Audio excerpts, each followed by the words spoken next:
just go in there and own the table, own the room, so that, you're not cocky, because we don't like cocky, but we do like confident in your story.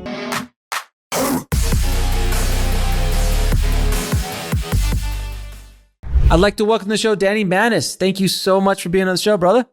Thank you so much for having me. I'm really looking forward to this. Awesome, man. Awesome. So before we get into it, I want to know how you got into the business. It was kind of a boring story, but I'll make it fun. Okay. I interned for a semester. I went to Ithaca College in New York. They had a semester in LA program, which is half of the reason I went there. And so I interned at Columbia TriStar in TV development and at Fox in feature casting. And I loved it. I loved everything about LA. I loved everything about the business. I was studying screenwriting. I came out here to write just after graduation.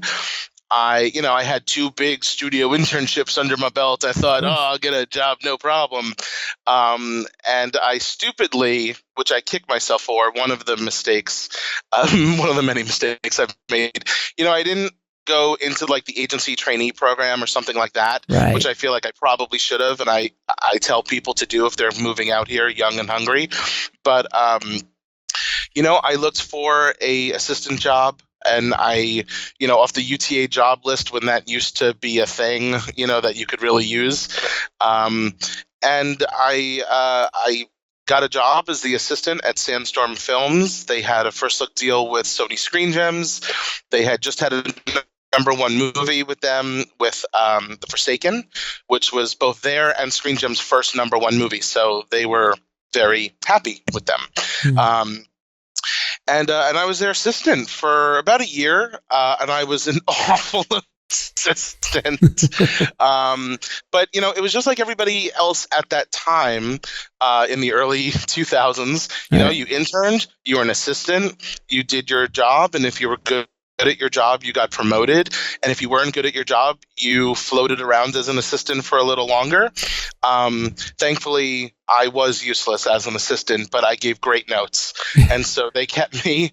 I had good ideas and I gave great notes. And so they promoted me and we found a new assistant to help. But it was, it was a small production company. I had, it was 3 heads, 1 person who was above me, and me. And then when we brought in the assistant, it was 1 more. But we did a lot of movies.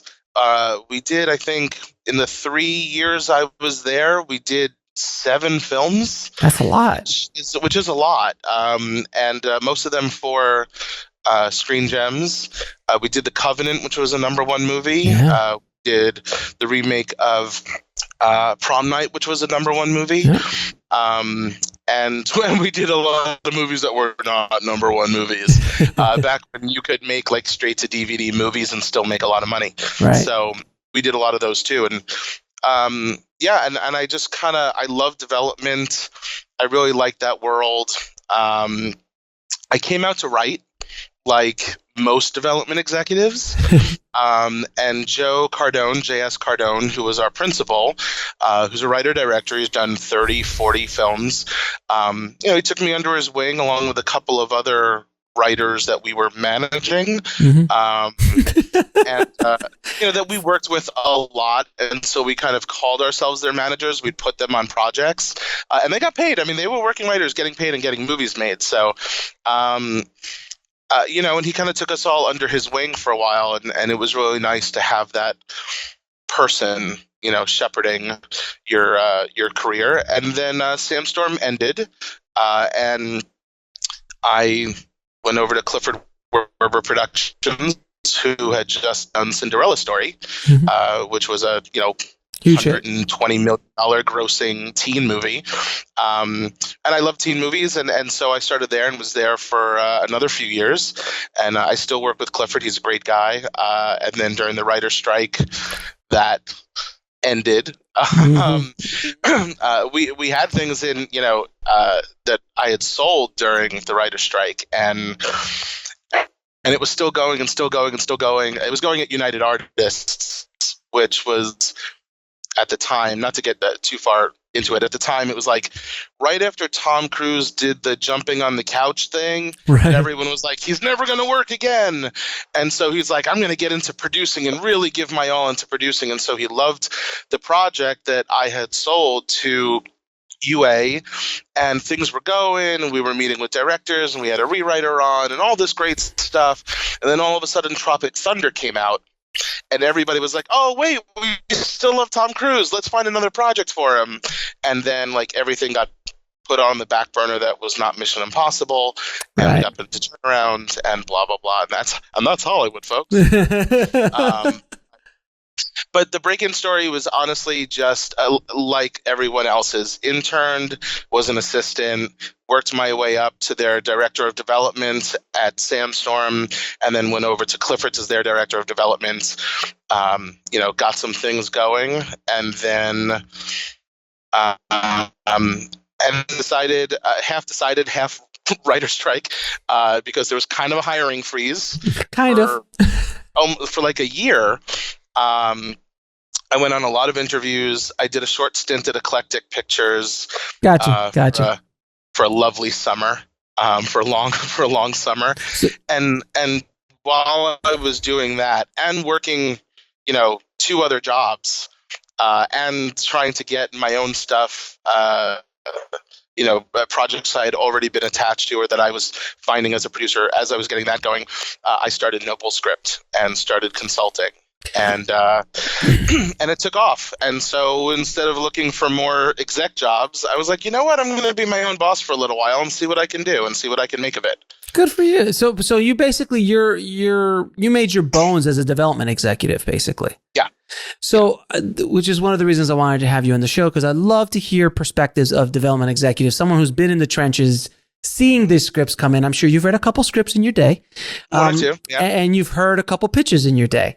So, yes. So about 3,600 at current count. Well, 3,600 or so. So Is that in dog years or just normal counting? That is, it makes me feel like I'm living in dog years, but yes, those are actual pitches. So let me ask you, what is the worst pitch you ever took as a development executive? Because there has to be one that stands out. There is. I mean, the worst pitches are not the ones given by the professional writers who come in for regular pitch meetings.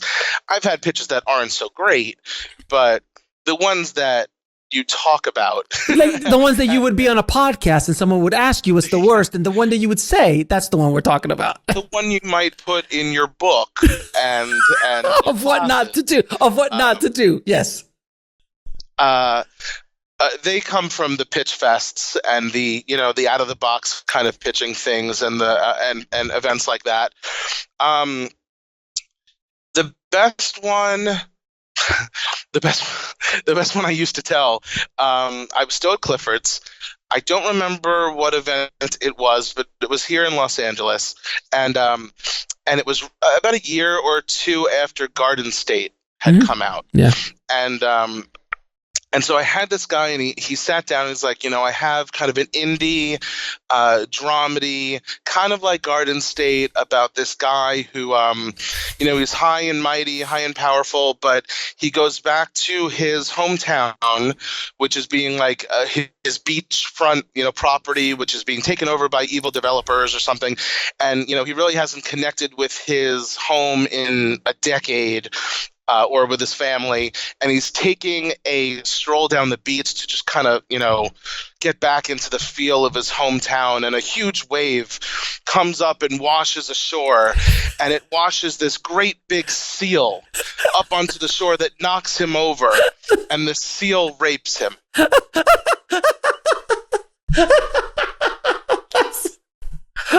For everyone not seeing this on the video podcast version of this, Danny's face is dead straight. It's a complete deadpan delivery. It was brilliant. It was just a brilliant delivery. Oh, how he did it. It was just like, and the seal rapes him. And just stood there, stone faced. It was wow. I practiced that one. Wow. In my former life, I was Jonah Hill. I got you. I can't believe that's a real thing. Seriously? Yeah, that was a good one. I mean, I've had a couple of incest ones, which was And these people are these screenwriters are completely straight. Totally serious. It was in Portland at an event I go to every year. It's a wonderful event. So nothing against the event. This was just this guy. Now, keep in mind, my company at the time at Clifford's, we did Cinderella Story. We did Sydney White. We were doing teen coming of age, sweet comedies. And this was right after Brokeback Mountain came out, the year after. And the guy, even he wasn't even sitting pitching to me. He stopped me in the hallway because he couldn't get a session. And he was like, I think this is really for you. I couldn't get a session. I couldn't sign up, but I really want to tell you about it. I was like, sure, tell me about it. He's like, it's a coming of age love story between a dad and a daughter. And I gave him 3 outs. I went, like a father, a stepfather, and a stepdaughter. And he was like, no. And I was like 2 older people who didn't know until they were in their like 40s and 60s that they were related and they didn't know. He was like, no. And I was like 2 people who didn't know that they were related and then came together. He was like, no, like a father and his 16-year-old daughter. Oh. And I went, you're just straight pitching me an incest? I was like, you made Cinderella Story. He was like, I really think the best part was like, I've posted parts of it online and it's gotten a great reaction. From where incestourus.org? Yeah. And I was like, I think that might be a pass. It's not a soft pass, it's a hard pass. I'm gonna think about it, but for now I'm gonna pass. Thank you, though. No, I'm good without the handshake. I love that, but I love that you gave them out, and you were like, and actually, your stories were more interesting. I was like, okay, those are like more interesting concepts than just straight up incest. Yeah, I've had a few of those. I mean, I've had butthead police, where people come in with gimmicks. I used to talk about, don't bring any gimmicks to your... Oh, like a stripper will show up, or they'll bring props. Show up, costumes and props, and I had a guy with literally a foam butt on his head, and I mean, to be fair, at least it tied into the concept. I mean, it wasn't like a random prop. Was this like Super Buttman or something? Was it? It was Butthead Police. Oh, it was an animated show, so you give it a little bit of leeway, but you realize that for 5 minutes you're literally pitching to an asshole. Wow. I mean, like there's one staring at you on his head as he's pitching, and all you can do is stare at his butthole. Oh my God. Wow. Yeah. Why haven't you written a book? I had a guy fall asleep in a pitch, which was amazing. No. And yeah, that was a really good one. Now, in his defense, it was... Does he have a condition, or is it... No, the condition was, it was like 4:30. It was one of the last sessions. It was 8 hours of pitching. Everybody was exhausted. But if your own pitch puts you to sleep, like just think about what it's doing to us. And if I didn't have my friend assisting me that day and sitting next to me, I mean, he nodded off for like 4 seconds, but you could tell, he was like telling the stories like it's a road trip about, 2 girls and they and they got to go save their, what? And in those 4 seconds, I look over to my friend like, is he sleeping? Sleeping? I was actually, that reminds me, I was actually doing a consult once, and I was at a Starbucks, and I had this film screenwriter in front of me, and we were talking, and he literally, God bless him, he just had a rough night because he had kids and everything, and while we were talking, he would just completely go out while I'm talking. And you know that feeling when you're so exhausted that you're trying to keep your eyes open, but you can't? Yeah. That's what I was for 30 minutes. I felt so, I'm like, dude, do you just want to go home? It's like, if I could, man, I can't sleep. I haven't slept all night. That's don't have kids, writers. Don't have kids. So that's the worst of the bunch, which are amazing, by the way.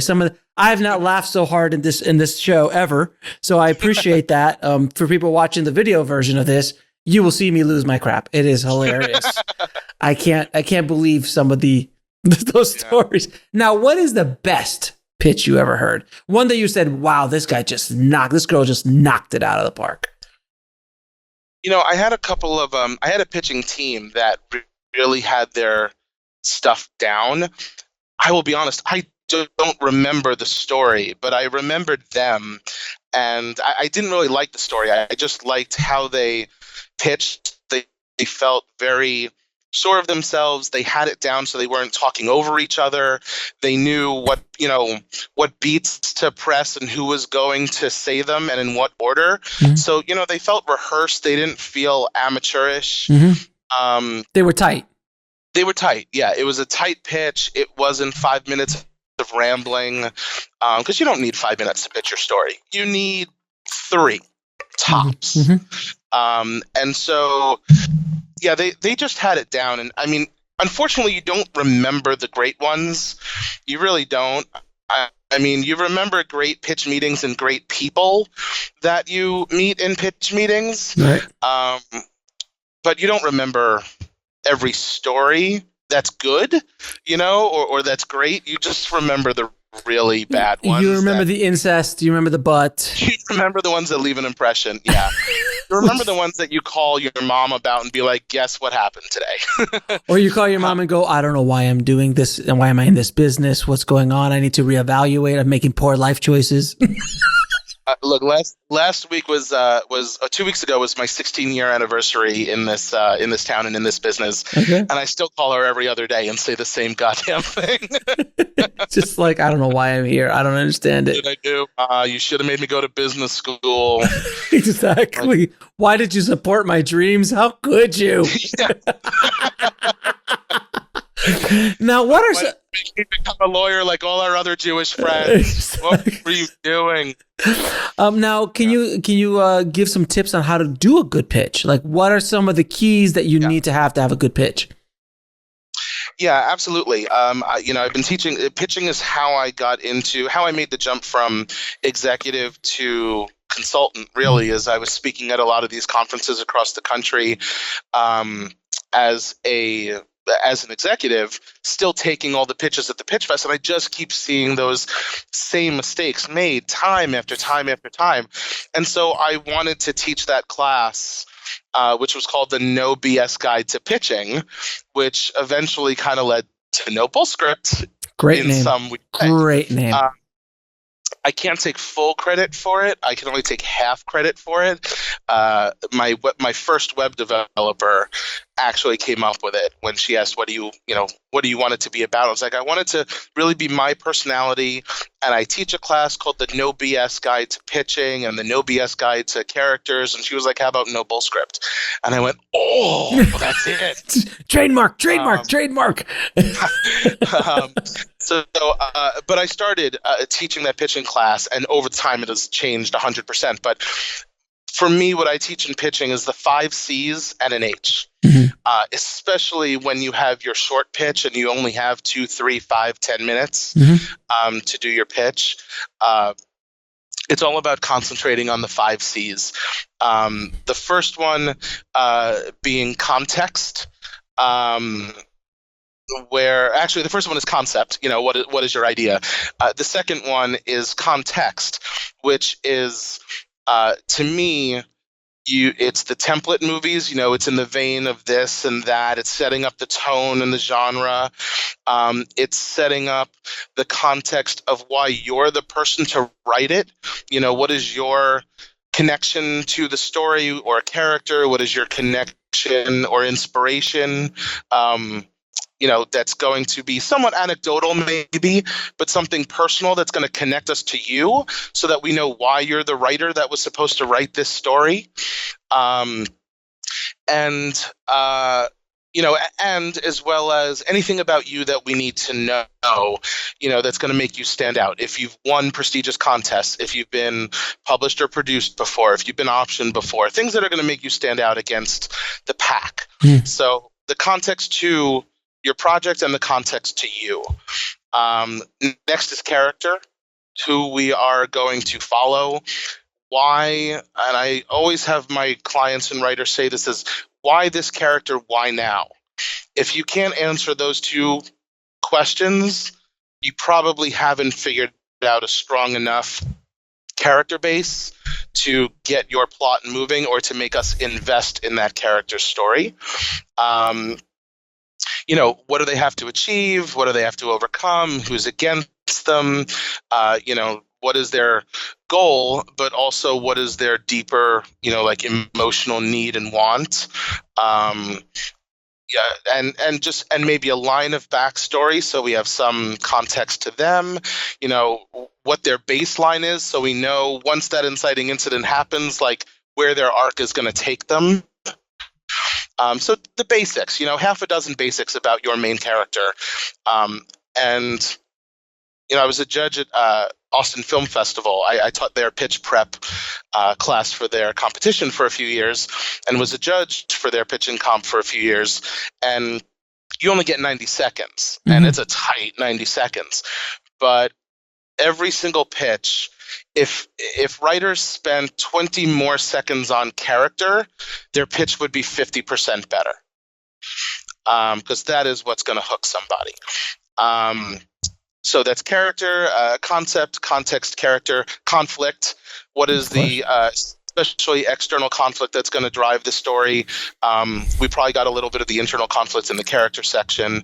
And then the fifth C is confidence, and just going in there knowing that they want to hear from you. You have something to say, and you are confident. You know your story backwards and forwards.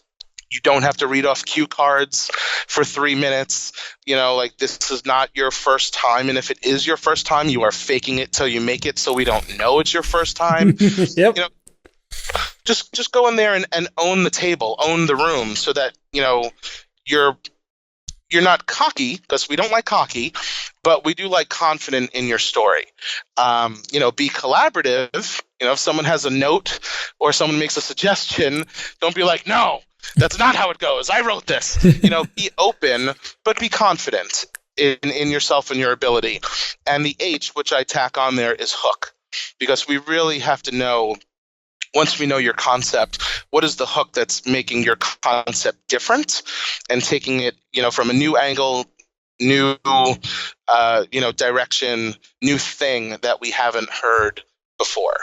And if you can nail the 5 C's and the H in a 2, 3, 5, 10-minute pitch, you will at least have the basis to bring somebody into that world and let them know, what your story is about. And either it's going to interest them or it's not. Excellent advice, sir. Excellent advice. And I'm assuming you go in much deeper detail on all of those in your lectures and courses and stuff. Yes, I do. There's tons. Yeah, tons webinars on it. There's one on my site. It does go much more in depth, as well as logline. I forgot, in the context is where your logline would go as well. Okay. I forgot to mention that. Now, what is the biggest mistake you see first-time screenwriters make? I get this question a lot, and honestly, the biggest mistake is rushing the process, submitting before they're ready, submitting before their scripts are ready, not doing their research, and just the deadly combination of impatience, desperation, and ego. And horrible mix. If you get those trifecta, you are effed before you ever start. Yeah. It's never going to happen, because this business takes 4 things. It takes luck. It takes timing. It takes your soul. No, I'm joking. Yeah. It takes your soul. No. It does take your soul. It takes talent, it takes timing, it takes luck, and it takes. There was one other I always say: talent, timing, luck, and persistence. Well, that too, and the right idea. Yeah. and the right idea. And if the right writer doesn't have the right idea at the right time and have the right luck, it doesn't happen. Even if you have 2 or 3 out of those 4, it's usually the 4th that becomes the X factor. There's so many projects I've worked on or developed over the years that were just like 2 years before its time. And if we had just waited another year, everybody wanted that thing, or there were writers who had the greatest idea I've ever heard, and it was the right time, but they weren't the right writer for that project, and it's just when those 4 things, the right idea, the right writer, the right time, and the right luck all come together, that's when success happens. But too many writers are trying to force it, and their impatience and desperation will not only cost them sometimes tens of thousands of dollars, which, as a consultant, I'm super weary of because, let's face it, it's not a secret some people don't like consultants, and there are some really shitty consultants out there who should not be charging for working with people, and they ruin it for everybody else. And the writers who are so desperate to get their first script out and made are the ones that are going to fall victim to that. And we hate seeing that happen. And so, in executives, they can smell desperation a mile away. I was about to say. Dog bacon. It's the one thing, I know a writer who's a good writer, prolific writer, hasn't quite broken through yet, but he got a reputation as being a little too desperate. And people don't want to work with desperate writers. They want to work with people that feel like they're already professional writers. They just, don't have the jobs yet to prove it, but they feel like they are professional writers. Desperate. So, that really is nobody wants to, it's like a girl doesn't want to date a guy who's like so desperate or vice versa. It's the same in this business. And I remember being on both sides of that equation, me being the desperate one, and then me being the one that smells the desperation on people. And it is such a turnoff. You can have the best idea ever, and it's such a turnoff. To be fair, I think I'm more desperate now than I was 15 years ago. I smelled it, sir. I smelled it on you, sir. I did. Yeah, you're just desperate for different things. 15 years in, than you were when you're in your 20s. But you learn how to keep it under. You don't let the desperation bubble up in a conversation. You learn to stamp it down. You hide it well, sir. You hide it well. Now, another big thing that screenwriters have to deal with, and we kind of touched on this earlier, but notes and how to deal with notes, because that's such an issue, especially for, amateur writers or new writers. I've seen it. I've been there. I've done it myself early on in my career, where you get a note from a producer or a director or an actor, and you just get completely defensive over your baby. And it's like, no, I am the one. You are not. How dare you? Professionals don't do that. Professionals understand that there is a much bigger, it's show business. Yes. I always say, this is not, they don't call it an art colony. They call it show business. However, I will say that I think professional writers get even more angry about notes. Depends on depending on how big they are and how much experience they have. Yeah. But the thing is that a professional writer knows it's not about the note, it's about the note behind the note. And they know they know the code. They figured out the code that execs use to give you the note they're trying to give you without saying you wrote a bad character. There's something else they're actually saying.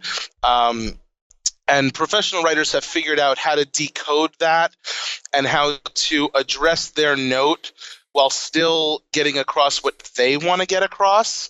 Or, new writers are so scared of losing that deal that they're scared of the question like, well, what exactly do you mean by that? Or, would you, do you think this might be a good solve? They're just, they just solve everything. They just try to, if an exec says, the character's not that likable, a new writer will go back to page 2 when they're introduced and say, Bill, 35, likable. Like that's not how you address that note. That's great. That's great. But a writer that's been doing this a while is going to go back and look at, okay, well, why isn't that character coming off as likable? Is the goal that they have not relatable? Is the are the stakes not high enough for us to be engaged? Is the dialogue not quippy enough to show off their personality and make us care? Like, what is the reason for that disconnect? There's a note behind that note that you have to find. And that's the real difference, and that just comes with experience and time and the notes process. It's part of why I think new writers should get professional notes before they start submitting to producers, because it lets you in on that process and gives you someone to discuss those notes with so that you understand the note and can address the note and get options for the note before you're thrown into the lion's den and you're like, he doesn't like my characters. What do I do? Do I make a new character? And you freak out over a note that is probably easy to address if you know how to address it. But you have to be collaborative. You have to be open to notes, even if it's the dumbest effing note you've ever heard in your life, and you will get that note. Your response in the room is, yeah, you know what? That's interesting. Let me think about that. And then you immediately do not think about it because it is the dumbest note you've ever gotten. But you don't say that. You play the game a little bit and stay vague, and that's how you win. But it's politics. It's a game, and that's what screenwriters and even filmmakers, they don't understand. When you're working in the Hollywood system, there is so much subtext in meetings. There's so much subtext in conversations. There's so many politics going on behind the scenes. And the higher you get up on that ladder, the harder it is. Like, I can't even imagine what it was like for someone like Zack Snyder dealing with a franchise like Justice League and Superman and Batman, like what you had to deal with at that level when you've got a bunch of scared executives who all think they're going to lose their jobs because this whole thing is coming crashing down, and they got to bring in Joss Whedon to do something for it. And by the way, every executive thinks they're about to lose their job. At all times. At all times. And half of them will, But on the flip side of that, I will say, and I always stand up for execs, because whenever I'm on a panel with writers or, they're always hating on executives.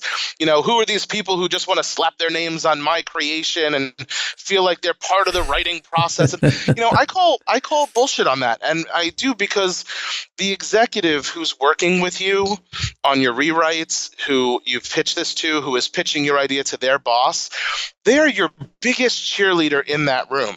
They are putting their name and reputation on the line for you and your idea.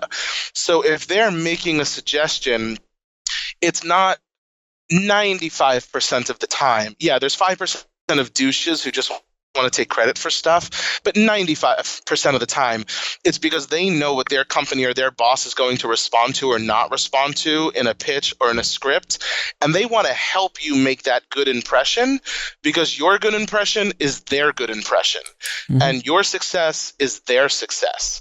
And so they have no reason to give you crappy notes on purpose, unless you're a horrible person and they're trying to get rid of you. But which there is that. I mean, there is that. There's a tiny bit of that. But they are your cheerleader in the room. They are not there to destroy you or your project or turn it into something else. They are, by and large, very creative people. And I will point out a sad, but not sad, but interesting fact that there are more executives or former executives that have sold their scripts in the last 5 years than contest winners. Interesting. And so more execs like me, we came out to write. We have a background in screenwriting. We do write. And we're not there to screw people over. We're there to get stuff done and be part of the creative process and kind of guide you through that company's creative process or development process. But, a lot of writers, and the higher up they are, the more they feel this way. They feel that too many execs are their enemy, and they're really truly not, almost all of the time. That's very true. Do you also find, and I think this is something extremely important for screenwriters, especially young screenwriters coming into the business, to understand that in Hollywood is run by fear and avoidance. Yeah. I mean, right? I know it's simple. You and I both know that from being here, but the whole. I'm scared shitless right now. I live in constant state of fear all of my life. No, but seriously though, like this, that's why there's so many no's, because there's so much fear of like, I'm going to lose my job. I can't put my balls out there. I can't kind of take the risk. And that's why the films that come out of the Hollywood system are what they are. And occasionally you'll get some really interesting stuff, but that's not their business. Their business is to put out product that sells to the masses. And that's the way the game is played. The days of the experimental studio movie, they're there, but they're rare. They're rare, few and far between. Would you agree? Yes. Yeah, absolutely. It's a different business than it was even 5 years ago, 10 years ago, 15 years ago. It's a completely different business. The stakes are higher. The budgets are higher. The audiences are pickier. They have to make such different decisions than they used to.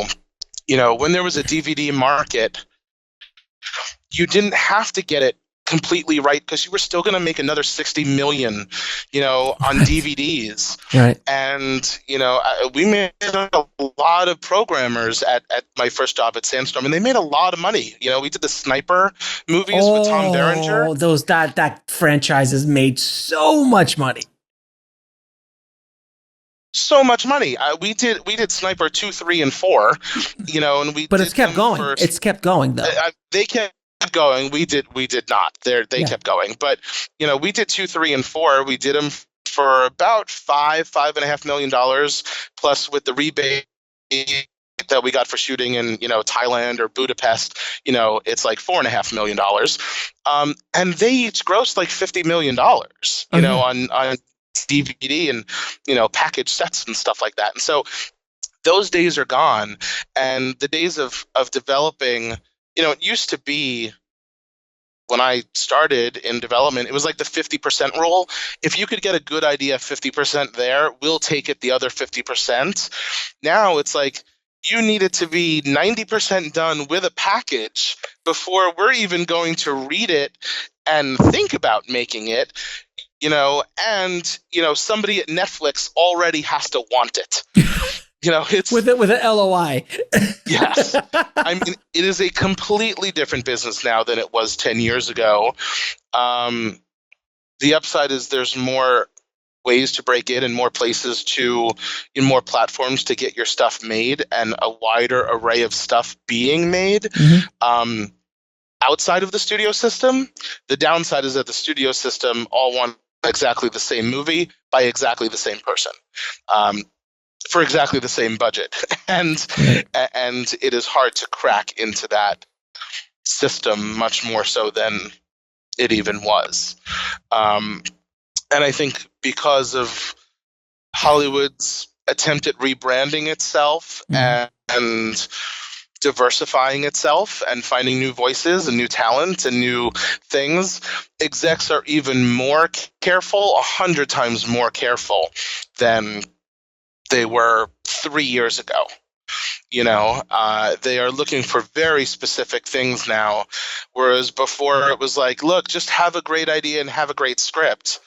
And now it's not just that. And so writers have to do their due diligence and not follow the trends, because it never pays to follow the trends, but you have to know what the trends are so that you can try to get ahead of them. I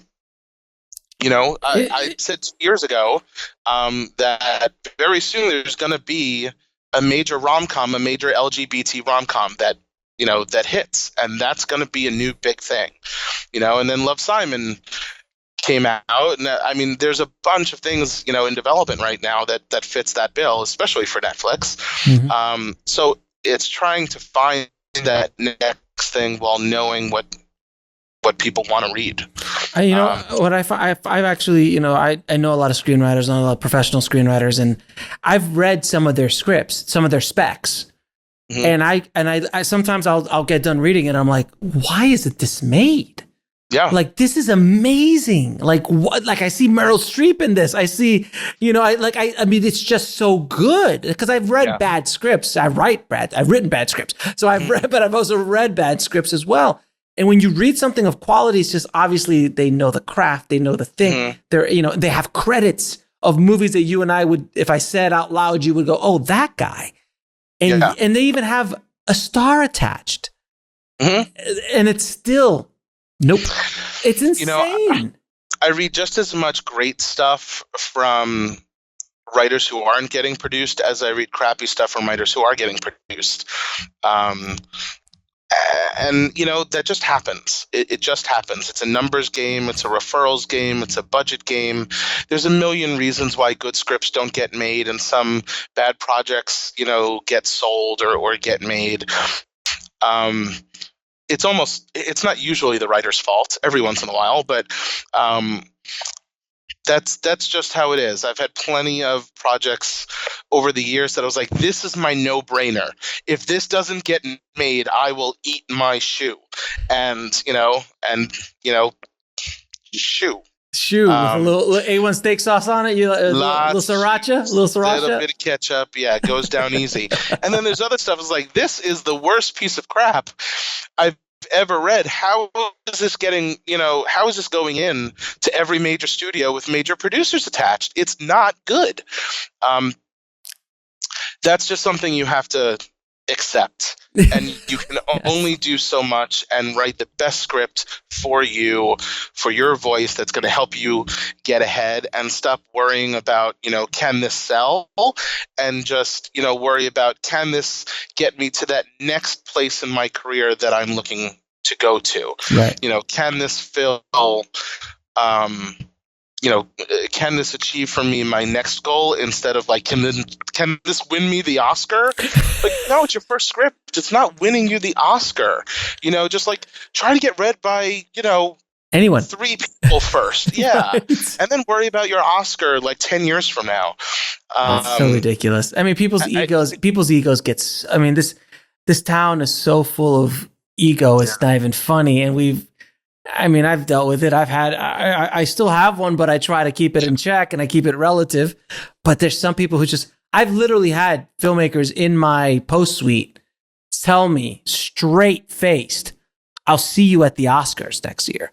Like, straight faced, like not Sundance, not Tribeca, no, Oscar. Like, that's where this is going. And I'm like, wow. I will say the tagline for my company is "Hate me today, love me in your acceptance speech." I saw that. It was great. So, it could happen. I'm waiting. Could we also win the lottery? Sure. Yeah, sure. It could happen. It could happen. No problem.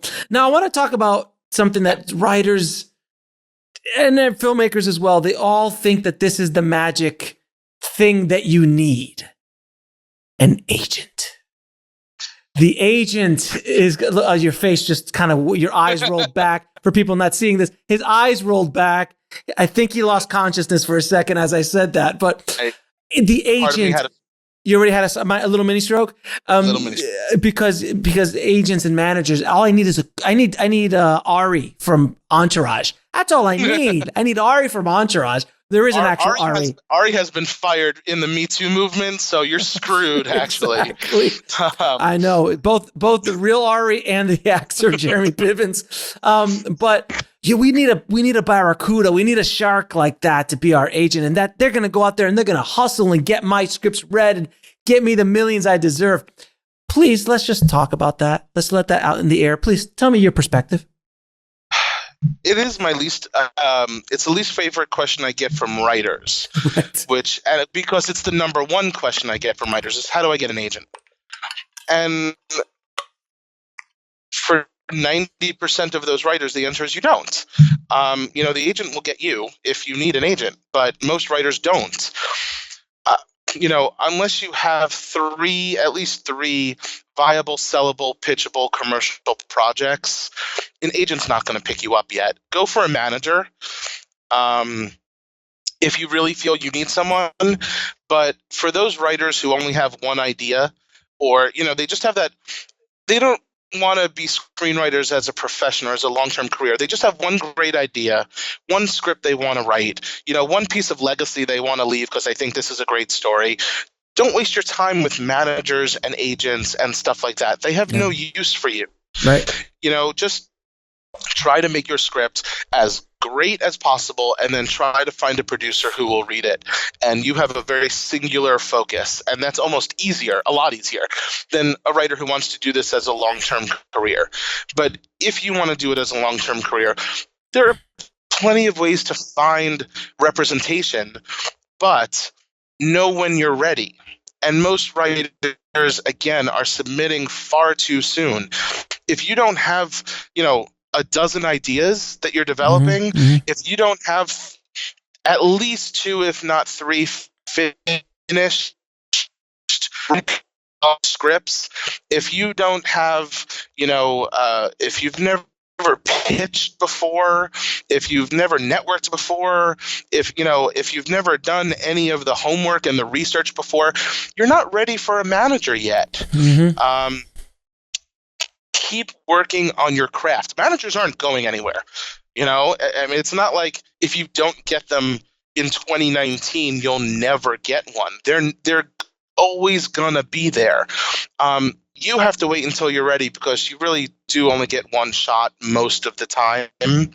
But between contests and events and pitching and social media and consultants like myself who have good contacts with those reps, and just friends and referrals or whatever, there's a million ways to find a manager, and they can be super helpful in your career.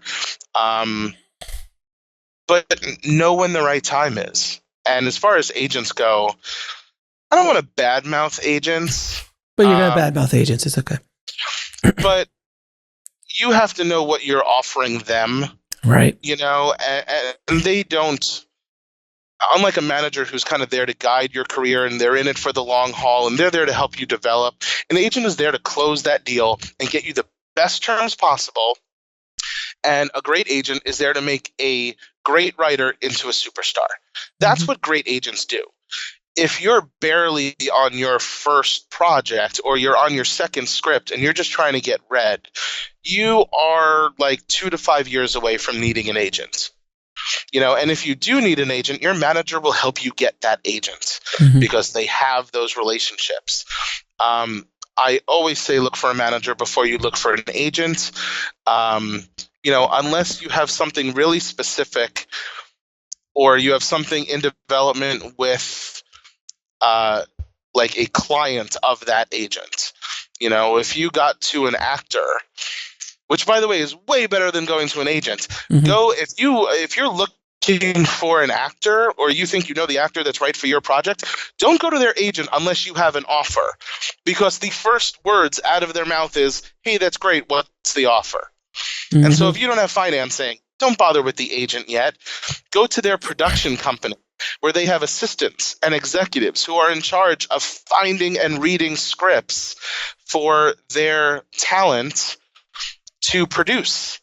And there is no better silver bullet in this industry than having a great actor attached to produce your project. It opens every door. So if you're thinking that, Charlize Theron might be right for your project, don't go to her agent unless you have a $14 million offer to make her. Go to her Delilah, whatever it is, films, banner. Call and get an assistant on the phone and tell them that you think this would be great for her to produce, and get in that way. And then if she likes it and wants the role, great. If she doesn't, she'll get another actress of great caliber to read it.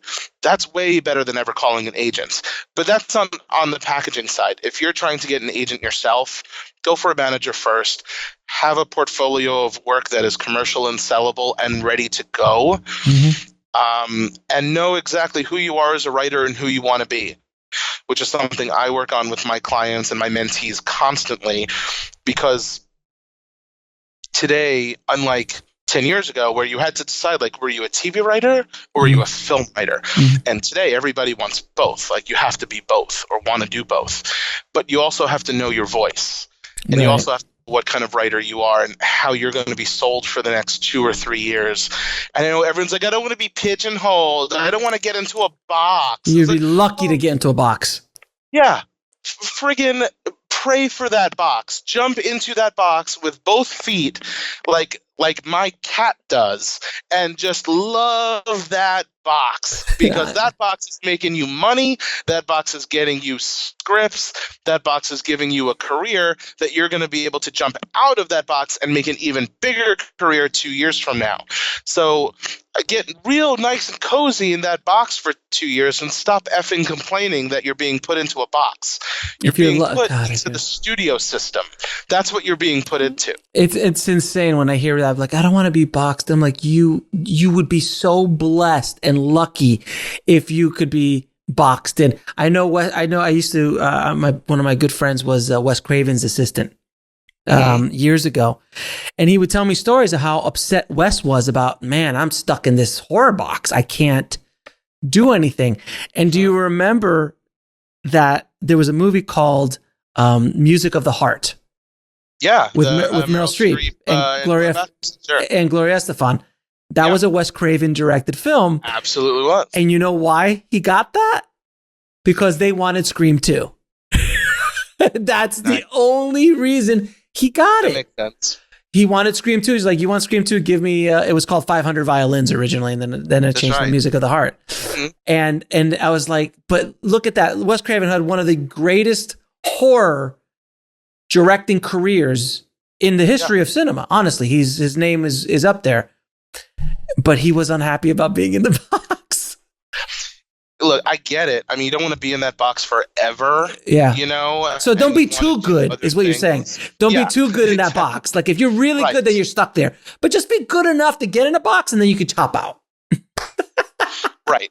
But that's the conversation to have with your rep, saying, look, I love doing horror, and that first script that got you a rep and got you 40 meetings around town was a horror script. So that's the next 2 projects you're going to do are horror projects. But if you tell your rep up front, like, hey, I love doing the genre stuff, but I also want to do comedy, and I also want to do an action movie, then their job is to find that project, to develop with you, or for you to develop, that is going to make that transition for you, so that you're going from horror to horror comedy to comedy, horror action to action comedy to whatever.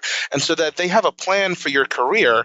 And I always tell, when writers are trying to find their voice, find their box, but not get too stuck, I always tell my writers to look at the subgenres that you're writing to try and find a through line that is your voice, because it's not usually in that major genre, that first genre. But if you come to me and you say, look, I have an action comedy, a horror comedy, and a romantic comedy, I was like, okay, well, you've got a through line there that tells me what your voice is. You're just bringing that voice to different genres, but now we know what your voice, what you want to do, what that connective tissue is, so that we can sell you as a type of writer. Even though you're doing different genres, we know what your voice is bringing to that genre. And that's how you break out of that box, is by using those subgenres and secondary genres to bring out who you are as a writer, instead of just, the genre of the premise you happen to come up with. That's awesome advice. Actually, it's really great advice. And I'm going to ask you a few questions I ask all of my guests. What advice would you give a screenwriter trying to break into the business today? There's the funny answer. Run. Which is run. Yeah. We both went to the same place. Run, Forrest. The real answer, there's two real answers I'll give. And one is a mistake that I made for many years in my career, was I thought I was going to be an Emmy-winning writer.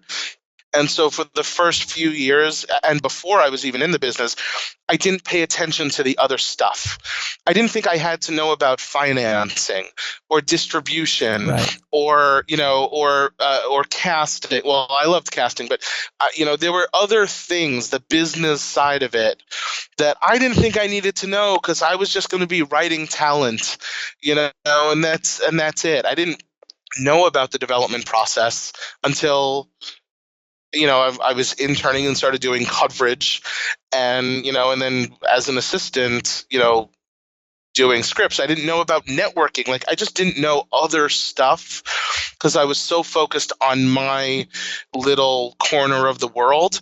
And if you are a writer today, you have to multi-hyphenate yourself. If you're a filmmaker today, you have to multi-hyphenate yourself. If you're an actor today, you have to multi-hyphenate yourself. So you need to treat it like a business, and do the work and do the reading and be knowledgeable on way more than just your little corner of the office.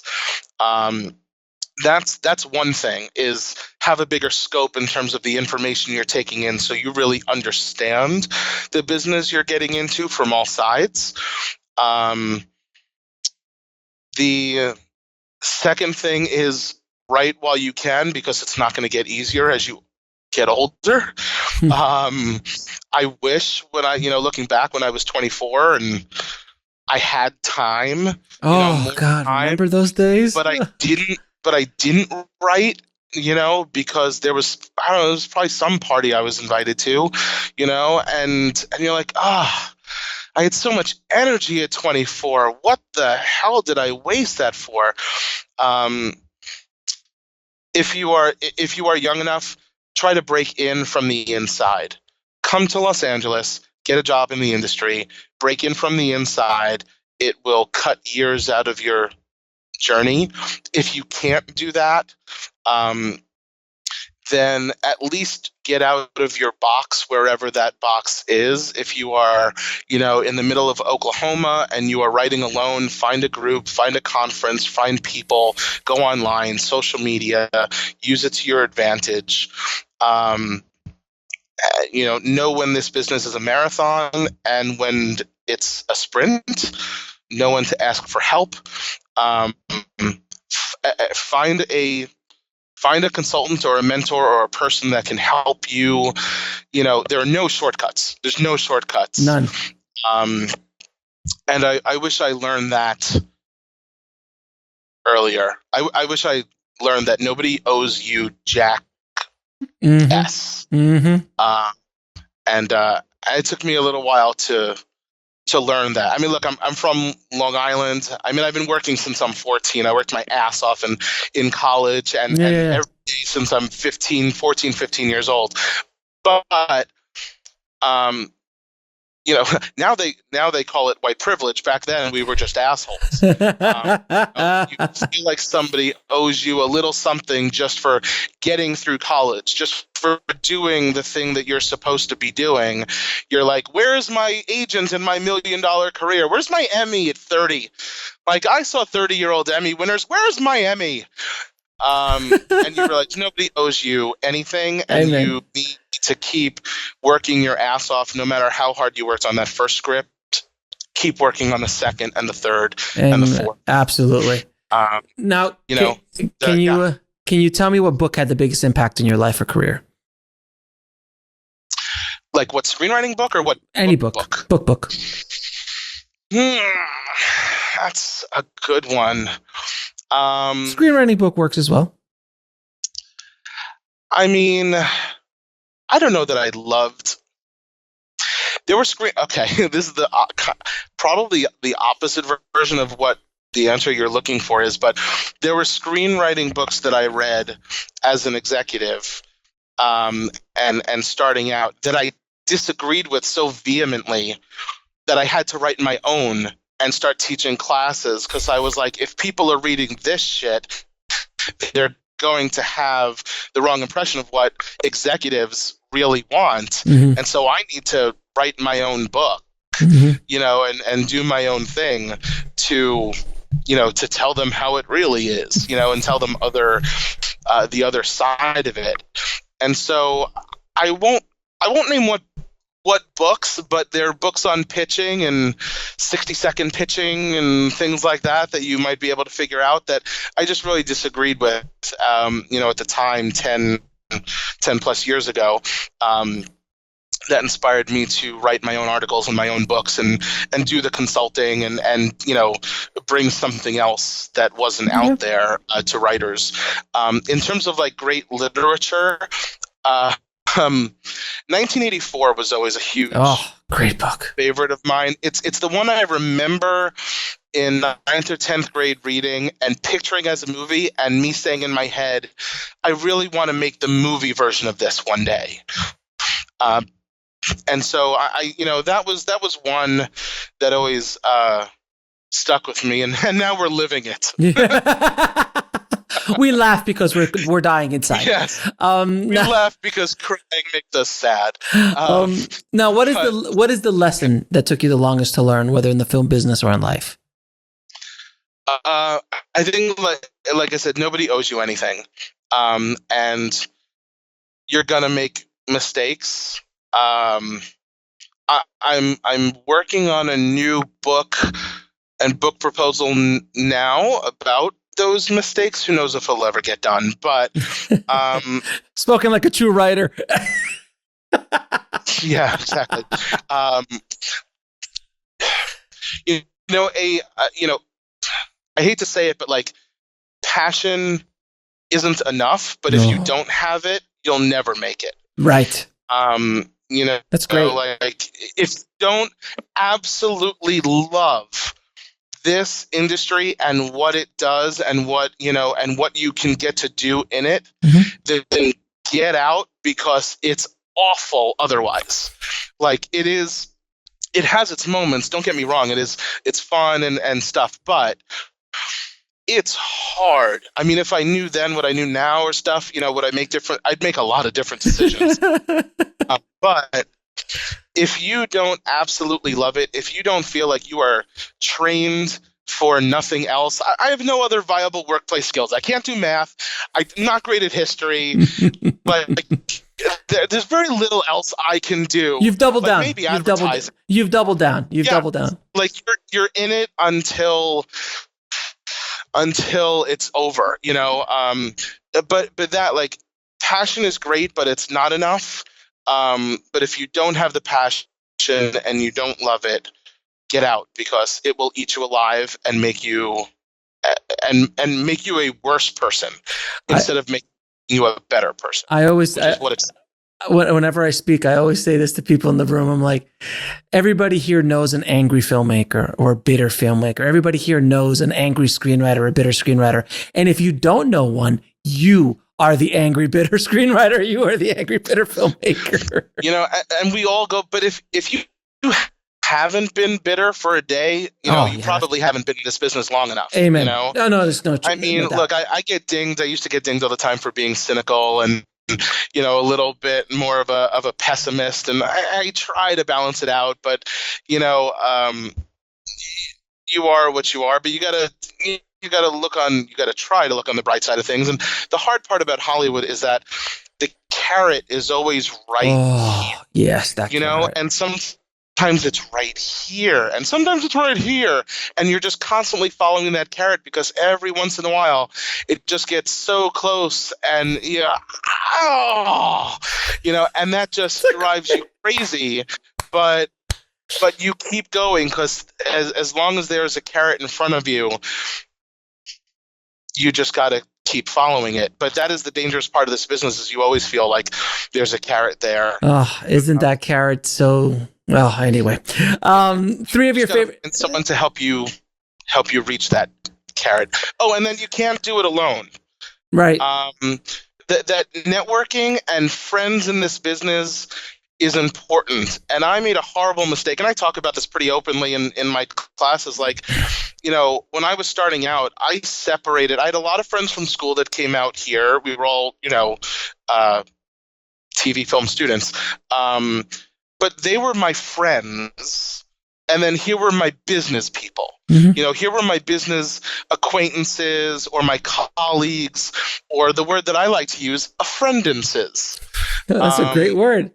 Yeah, that's mine. I'm coining it. Trademark, friendences. But it was quite a few years until I really started to realize that you have to make those friendences and colleagues friends. Yes. Because if you don't, you're always going to be on the outside a little bit, and we all feel like we're still on the... I feel like that every single day of my life, and most people do. I know people who are very much on the inside who still feel like they're on the outside. But make friends and treat people like they could be friends and not just colleagues that can get you something. Yes. Or someone you can do something for, or some sort of favor system. Because even though Hollywood does work on a favor system a lot of the time, it doesn't feel like a favor when it's with your friends. Right. And so, networking is great, and everybody talks about networking, and I was okay at networking when I was younger. I hate it now, but I was okay at it when I was younger. But what I wasn't good at was turning those networking moments into friendships. Fair enough. That's great advice. Everyone's trying to do that, especially as they're coming up, because the people you come up with are who you're going to be in this business with for 20, 30 years. Now, 3 of your favorite films of all time. I knew that you asked people this, and I tried to... I came up with so many things of what you could ask me. Writer influences that I love, and underrated scripts, and top 3 of all time. I've been trying to figure it out. And of course they do change. Everybody's favorite movies change. Sure. The ones I always tend to go back to are A Few Good Men, American Beauty, and a comedy that I think is so underrated, but every time I say it, I wouldn't say it's my favorite movie of all time, but the original A Death at a Funeral. Oh, yeah. Is such... written by Dean Craig. It's a British one, not the Chris Rock one, the original one, with Alan Tudyk and a wonderful cast of characters. Is such an insanely hilarious, underrated comedy that when I read it as a script, I had to call the agent and just be like, "Can I meet with him? This is the funniest thing I've ever read." I don't think I ever actually did get that meeting, but I love the movie. My cousin Vinny is up there too. Oh, I love Cousin Vinny. In terms of comedy, I can watch Heat, all day long. The Nice Guys, and sort of like newer movies that I think should be classics. Shane Black's The Nice Guys is right up there. All good titles, sir. All good titles. Yeah, now, I'll put all those in my hopper. Now, where can people find you, and can you list off the books you've written and what you offer and all that kind of stuff, and where they can find you? Yeah, people can find me on my website, which is nobullscript.net. If you do .com, it'll take you there too. But nobullscript.net. I was going to say, is there another No BullScript that we're not aware of? No. Funny enough, it was taken, not 10 years ago. This year, 2019, this May is my 10-year anniversary. Congrats. Running this company. I don't know how that happened, but it happened. When I started the company, my hair was here, and so at the time when I got it, somebody, another consultant friend of mine, who I didn't know at the time, owned NoBullScript.com, and there was nothing there, but they owned it. Now I own it. Yeah, NoBullScript.net. You can find me on Twitter at Danny Manus. I put tons of screenwriting stuff and other comedy, news, ranting, things. And then you offer a mentorship, and you also offer consulting. Yes, absolutely. On No BullScript, you can find all my consulting services and packages from. I really work soup to nuts, from concept and brainstorming through all the different drafts to polishing and rewriting, query letters, pitch help. It really is pre-managing. I like to call it pre-managing because I help my writers figure out what they should write, help them develop it and write it. And if it's great and it's ready and it gets a recommend, I try to get it out there, to my contacts who I think will respond. And a year ago, I started this mentor service. I only take 15 writers at a time, or somewhere around there. And it's a 5-month mentor service. It's much more in-depth. We do calls every 2 weeks. So you're getting lots of notes calls. We're going through your ideas. We're developing them. And instead of just, paying for one set of notes and then, maybe you come back for a second set, which is great. This allows us to go through the process of however many drafts it takes to get it really polished and set. So by the end of the 5 months, you've got at least one, if not 2 scripts that are really ready to go. And it includes career, coaching and pitch coaching, query letters. It's very all-inclusive. I'm about to start my 3rd cycle of that now for the spring. I still have a handful of slots open, and I'm always looking for more because I actually really enjoy being able to mentor writers. It's not for first-time writers. I should say that. This is not for first-time writers writing their first script. This is for writers who have written a couple things and really want to take their career and their scripts and their next projects to the next level. But you can reach out. It's on my website or through Twitter, or you could email me, always at daniel@nobullscript.net. You can email me, and I'm happy to help. And my book, No BS for Screenwriters, Advice from the Executive Perspective. It's still on the Writer Store website, but now that the Writer Store doesn't exist anymore. Is it gone? It's gone. It's gone. I know it's gone in Burbank, but is it gone on the website too? No, the website's still there. Okay. Website's still there. They do still, sell some webinars and books and things, and you can still get my book on there. You can also email me for an e-version. They have a hard copy version. I do have an e-version that you can always get from me. Yeah, and I'm always looking for new groups and conferences out there. So if you're listening, and I know there are a ton of great people listening to this, this podcast, if you've got a conference or a film festival or a panel and you want someone to, bring the fun. Bring the spice. I'll be whatever spice girl you need for your panel. Remember that whole desperation thing we were talking about? It's starting to come off. Can you smell that now? I can smell it. It's a good quaff. I could smell it in the air. Danny, it's been a pleasure talking to you, man. Thank you for dropping some great knowledge bombs on the tribe today, man. Thank you so much for having me. This was great. Thanks for watching. Click on one of the videos below to continue your journey, and don't forget to subscribe.